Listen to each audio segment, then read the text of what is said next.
Megastar Chiranjeevi హీరోగా అనిల్ రావిపూడి తెరకెక్కిస్తున్న మన శంకర్ వరప్రసాద్ గారు సినిమా సంక్రాంతి కానుకగా జనవరి 12న ప్రపంచవ్యాప్తంగా భారీ ఎత్తున విడుదలకు సిద్ధమవుతోంది.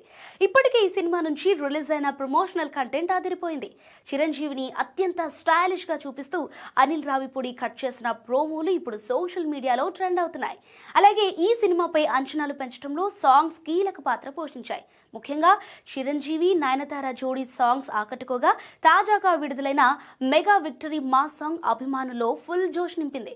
ఇందులో మెగాస్టార్ తో కలిసి విక్టరీ వెంకటేష్ స్టెప్పులేయటం థియేటర్లలో పూనకాలు తెప్పించేలా ఉంది. అనిల్ రావిపూడికి సంక్రాంతి సీజన్ లో మంచి సక్సెస్ రేట్ ఉండటం, దానికి మెగాస్టార్ క్రేజ్ తోడవటంతో ఈ సినిమా రికార్డులను తిరగరాయటం ఖాయమని ట్రేడ్ వర్గాలు అంటున్నాయి. ఇక మరోవైపు అమెరికాలో 2 వారాల ముందే ఈ సినిమా అడ్వాన్స్ బుకింగ్స్ ఓపెన్ చేశారు.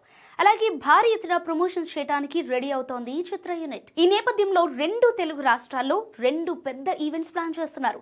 ఏపీలో వచ్చేసి ఈస్ట్ గోదావరిలో ఒక ఈవెంట్ నిర్వహించబోతున్నట్టుగా తెలుస్తోంది. ఈ ఈవెంట్ కు mega power star Ram Charan వచ్చే ఛాన్స్ కూడా ఉందని సమాచారం. ఇక హైదరాబాద్ లో ప్రీ రిలీజ్ ఈవెంట్ నిర్వహణకు రంగం సిద్ధం చేస్తున్నారు. జనవరి 12న సినిమా రిలీజ్ కానుండగా జనవరి 7న ప్రీ రిలీజ్ ఈవెంట్ ప్లాన్ చేస్తున్నారు. అయితే ఈ ఈవెంట్ విషయంలో మేకర్ సైడ్ నుంచి క్లారిటీ ఇంకా రావాల్సి ఉంది.